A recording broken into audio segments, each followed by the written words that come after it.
welcome. It's Drew Blazik here with Logos and Markets. This is going to be a three-part series. In the first video, we're going to find out how to calculate WACC. And then the second one, how do we evaluate? We evaluate the company through the enterprise method and then the equity method. And then we're going to look at sensitivity analysis. And then in the third video, we're going to look at the capital structure for two purposes, is to minimize WACC and to maximize the stock price. So in this video, let's get into it. We're going to look at how do we figure out WACC, the weighted average cost of capital, when it's not like your basic test bank question. And what you have in this model is a full, complete model of all the schedules and the income statement, the balance sheet, and the cash flow statement. And the question is, well, how do you evaluate the company? What's the market of the company based on these financials? So the first thing you want to look at as well, you have to have a pretty strong assumption page that shows the stock price, shares outstanding, preferred shares outstanding, and that's very important to find the market value of preferred stock. We want to know the beta, and then we want to know the price. What is the price of preferred stock selling now, to find that. Also, we want to know the market risk premium, the credit spread, and the market cost of debt. So let's get into our tab here, the WACC. So we first thing we want to know is, what is the valuation of common stock, preferred, and debt? And then we can find the percentage of each one, and then we can find the cost, and then we can find our WACC. So let's plug in some values.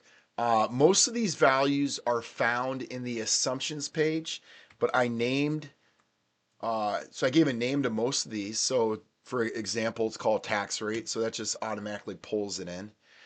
So let's look at this first. We're going to try to evaluate, we're going to plug in the values in order to calculate the valuation of it, and also the cost of each respective component of WACC. So first we got market price. So that's going to be our stock price. That's found in our assumptions. So we're saying it's going to cost a share as of today is $27.3. Shares outstanding, we have 13,000 shares outstanding. We need to know the risk-free rate. And this is as of a couple days ago. That's the actual risk-free rate for a 10-year treasury. And then we want to know the market premium. And that's important to see. That's not the expected return of the market. That's the premium of what the market will pay above the risk-free rate. Okay, so let's try to find, so we got common stocks. So let's plug that in. So we can find out pretty easy the valuation. What is the market valuation of common stock? Well, it's going to be the shares multiplied times the stock price multiplied times the shares outstanding. And that's going to give us the valuation. Now, this is in millions, so I want to divide it by 1,000 to get our value. All right, next we got is, let's look at debt. We want to figure out, how do we evaluate debt? Now in the classical, let's say textbook example, they'll give you a coupon rate, they'll give you a par value, they'll give you a price, they'll give you the years to maturity. Now it's a little difficult when you have a company that has a lot of debt, that issues debt every year, and it could be variable debt and it could be fixed debt. Fixed debt has coupon payments. Variable debt is actually market driven, right? The cost of the variable debt should be what the market is. Which would be the value that we would need. So what we're going to do is we're going to pull in the first projected year of the book value of debt. So let's find the revolver. Let's go to the financial model. So we want to go to the balance sheet. This is going to be a little lower, right below the cash flow. And we want to pull in that balance of the revolver. So this is 0. And then we want to pull in our variable debt. That's going to be the long term. This is variable senior secured debt. next year. As you see, it's changing. So the capital structure will be different as we go on. That's very important to see. And that's why we're going to do the sensitivity analysis to see how it's going to look. I mean, these are all projections. This is a projected model. So this isn't set in stone of what the debt would be, but we would need a sensitivity analysis to say, okay, what would be the optimal debt capital structure for our company? So let's pull in the variable debt, and then we have our fixed debt right below it. All right, so we're going to hit all equals. We're going to sum that up to get the total book value of our debt. Next, we want to do is we want to find out what is not the rate of interest, what is the interest that we are paying for the next projected year. We're only going to do next year. So I'm going to evaluate the company today. So I'm taking next year's values. I'm going to take the interest. So I'm going to go to the financial model. We're going to go all the way down to the debt schedule, second to the last. And what I want to do is I want to pull in, well, what is our annual interest expense for the revolver, for the variable debt, and the fixed debt? So let's plug those in. The revolver, we don't have a balance. It's a profitable company. A revolver is only there for a shortfall. If the company didn't make money and we don't have cash, that kicks in and it would have a balance. And also, just to let you know, the policy of the revolver is once we do get cash, we use all the cash to pay off the revolver. We don't want to have a balance if it's not necessary. All right, so let's look at the interest for the variable debt. So here's the variable debt and the debt schedule, and that's 14 million. And then we want to know what is the fixed rate or the fixed interest, which is 0.7. All right, so we're going to sum that up. That's our interest payment that we have for the year. Now, next what we want to do is, and just so you know, this is the assumption I'm going to make, is that I'm going to examine the market implied cost of debt. That means what is the market rate of debt? And I'm going to compare it to the rate of debt that we're paying. And if they're close, I'm going to make the assumption, to make it easier, is that the book value is very close to the market value of debt. Now, with that said, if interest rates change, that will impact our debt, which means if interest rate change, I need to know the price of debt. And what I would do is debt selling for a premium or a discount? And I would have to know the coupon rate. So that gets very complicated when you have three forms of debt. So we're just going to show, is the book value cost of debt very similar to the market? All right, so to find the book value, I'm going to take that interest payment and I'm going to divide it by the debt outstanding. So we're paying 6.98% overall, and that includes the revolver, which has 0, but we have a variable debt. And if I want to show this real quick, if we go to the assumptions, here's our debt. We have 1% we're making on cash, 6% on the revolver we have to pay, 7% on the variable debt, and then 6.5% on fixed. All right, so next what we want to do is we want to find out, well, what is the market cost of debt? How would we figure that out? Well, I'm going to show where that's at. So I'm going to hit equals. I'm going to go to the assumptions page. I'll kind of explain it here. Is we have the risk-free rate of 4.44%, and then we have a credit spread of 2.5. So how would you find the market rate of debt for this company? Well, you would have to find out what is the credit worthiness of the company. Is it a AAA company? You have to go to the Standards and Poor. You have to see what kind of company it is. And then you would want to find what is the credit spread. In other words, how much more are they paying for above the risk-free rate? And that would be the credit spread. So the market cost of debt is the risk-free rate plus the credit spread. So I'm just going to plug that value in. And as you can see, it's very close. The percent of debt that we are paying, the cost of debt for our book value is very close to the market cost of debt for our company. So which one would we use for the cost of debt? Well, you always want to use market value if it's there. So we're going to use that. But the valuation I'm going to use is the book value. Therefore, because these are so close, the book value is going to be very close to the market value. Now, just again, I'm going to emphasize this. If the interest rates change, if the market value goes up by a lot and it differs from the book implied costs of debt, that means my valuation will change. Interest rates go up, debt goes down. The valuation of the debt would go down, or the price would go down. If interest rates go down, the valuation or the price of debt would go up. So that's what you want to see. And last, what I want to show is if we go to our financial model, the majority of our debt is through the variable debt. The variable debt is market driven. Therefore, if the majority of our debt is variable, our cost of debt is going to be very close to the market cost of debt. If we had a large fixed debt, that would be coupon payments. Those would be fixed, which means if the market rate changes, this would be different.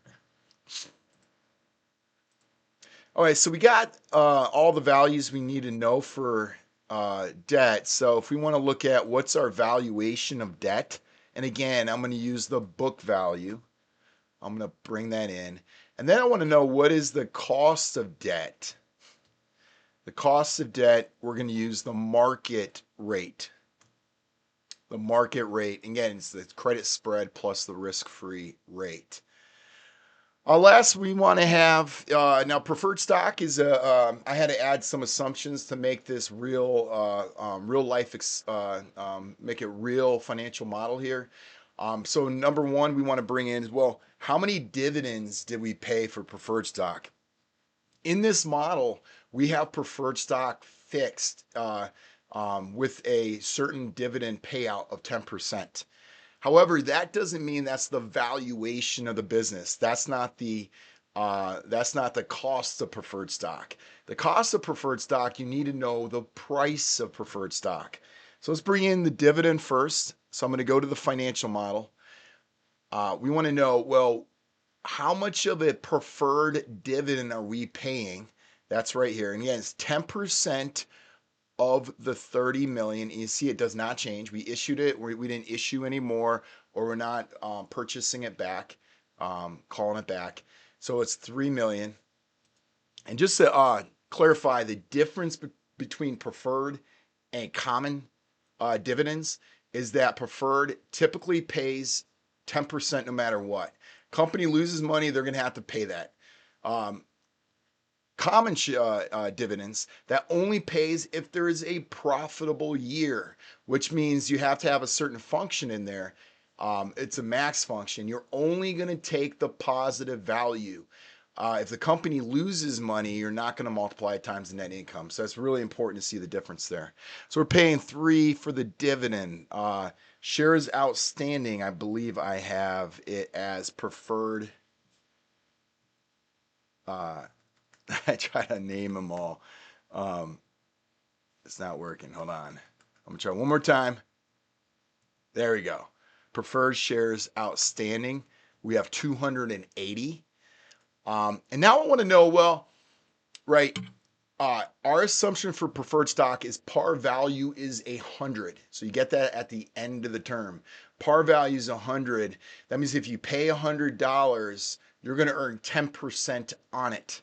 That's important. However, we want to know, what is the price? What are people willing to pay for this? Are they willing to pay a premium, or they're willing to pay a discount?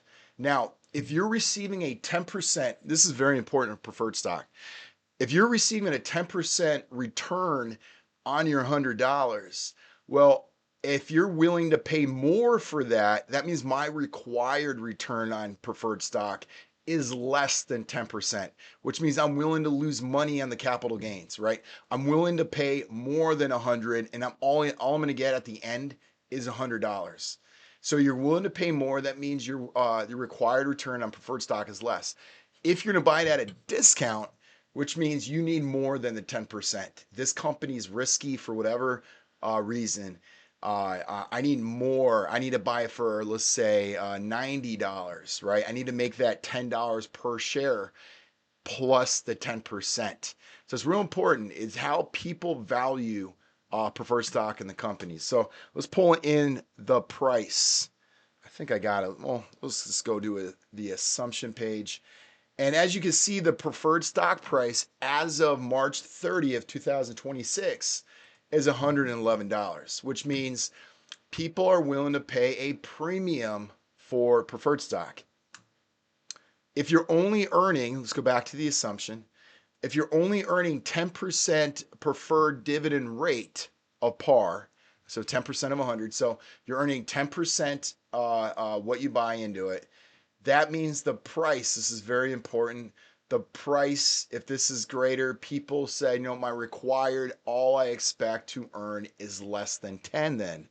So we're going to figure that out in a second. So we got all this. Next, we want to find out what's the market value of preferred stock. Well, that's pretty simple. I'm going to take the shares outstanding and I'm going to multiply it times what people are willing to pay for it. Now, if I hit enter, it's going to be too large of a number, so I'm going to divide it by 1,000. So we have 31.1. So that's the total market valuation. And again, the book value valuation was 30. So if we go back to the financial model, see that the book value is 30, but people are willing to pay more than the book value for this. All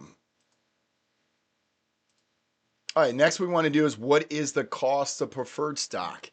So to find out the cost of preferred stock is I'm going to take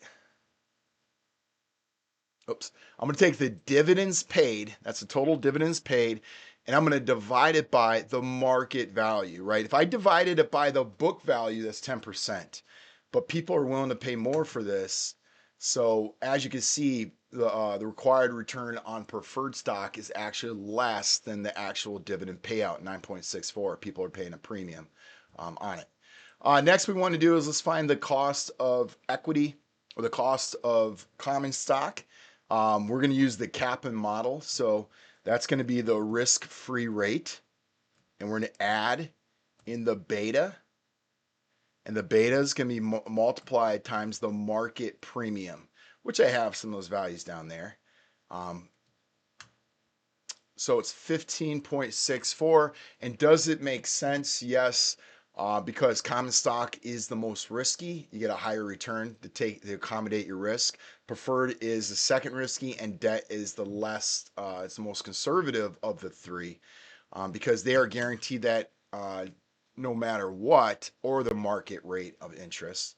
And then also, if the company goes bankrupt or they sell the company, it's important to see the debt holders get paid first, and then the equity holders, or then the preferred shareholders get paid second on this list, and then the last ones on the list are the equity holders. And then we could pull in our valuation of our preferred stock, and then I'm going to sum that up. That's our invested capital right there. Next, what we want to do is figure out the weights, the percentage of each one. So what I'm going to do is I'm going to go equals, and I'm going to take the valuation of common stock and I'm going to divide it by the total invested capital. This is the enterprise, you could say, value of the company, the total value of the company. Not through our projections based on today, right? This current year we're in, 26. We're looking at the valuation of the company today. So I'm going to hit function F4 because I want to freeze that invested capital. That gives me the ability to hit Control C or Command C on the Mac, hit Alt S, ESF. I always forget the Mac, so I'm not going to even try to remember it. And then that's going to give us our weights. And you're kind of probably wondering, why did the cost change? The reason is that the beta is linked to our capital structure. Everything else is solved. So once we plug these numbers in, our beta will change based on that. So once the beta changes, it causes the equity to have a different impact. So once we plug those values in, just want to show that. So if I deleted those values, see how it's a bit different. It just updates the beta according to our model here. Let's plug in a couple values here. We want to know the long run growth rate. So what we're saying is, in this model, we have 5 years of projected values or projected years. And the long run growth is an assumption we'll make that after the 5th year, we believe the company will grow at a 2.5% forever. And that's for terminal value, a perpetuity equation for the valuation of the company, which is important. And last, why we're doing all this, we want to figure out what is the WACC. Well, the WACC is going to be the weight multiplied times the cost plus the weight multiplied times the cost of preferred stock. And then we'll go plus the weight of debt multiplied times the cost of debt. Now, go back to the income statement. You have operation income, earnings before interest and taxes. Then you subtract out interest and then taxes, which means taxes, interests are tax-free. So it's a little benefit about debt. So what I'm going to do is I'm going to multiply that times 1 minus the tax rate. Close it up. So this is going to give us a current WACC of 12.07%. So there you go. That's the total, the weighted average cost of capital for our model. And the next video that we have in this series is going to be the valuation. So based on the WACC, how we're going to evaluate the projected cash flows. So just kind of give you a little